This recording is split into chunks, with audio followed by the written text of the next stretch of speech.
এখন আমরা বলতে পারবো আপুর টাকা কে চুরি করে? কেমনে? আমি এটার মধ্যে ভিডিও অন করে রাখছি, এখান থেকে সব দেখা যাবো আপুর টাকা কে চুরি করে। আয় এখান থেকে জায়গা।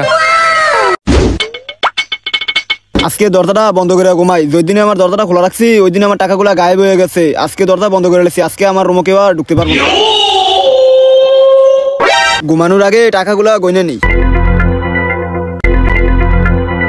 1 2 3 4 5 6 7 8 9 10 11। এখানে 5,500 টাকা আছে, বালিশের নিচে রাখা লই।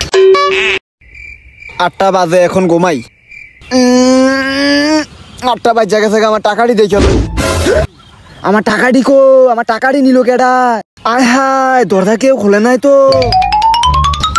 না, দরজা তো ঠিকই আছে। তাইলে আমার টাকাটি কে নিয়ে গেল? হায় হায়, তাইলে মনে হয় এ ঘরে ভূত থাকে। এ জাইদুল, নাসির, তাড়াতাড়ি এদিকে আয়। কি তো হইছে বাবা, তুমি এমনি চিল্লাইতেছো কে? বাবা, আমার এই ঘরে ভূত আছে। কি কো বাবা, এই করে আবার ভূতাইবো কি আর লাগিয়া? ভূত না থাকলে ঘরে আমি একাই আসছিলাম, দরজাও বন্ধ আছিল। তাইলে আমার টাকাটি নিল কেডা? ভূতে তোমার টাকা দিয়ে কি করবো? ভূতে টাকা না নিলে তাইলে টাকা কে নিল? আমি জানি তোমার টাকা কে চুরি করছে। তুই কেমনে জানো? আমি তোমার ঘরে ভিডিও চালু করে দিছি, কে তোমার টাকা চুরি করে সব দেখা যাইবো। কো, তাড়াতাড়ি লইয়া।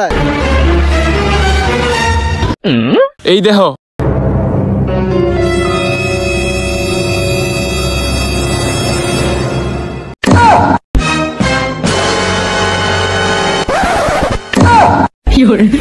আমি যদি নিজের টাকা নিজে চুরি করতাম আর জব লুট।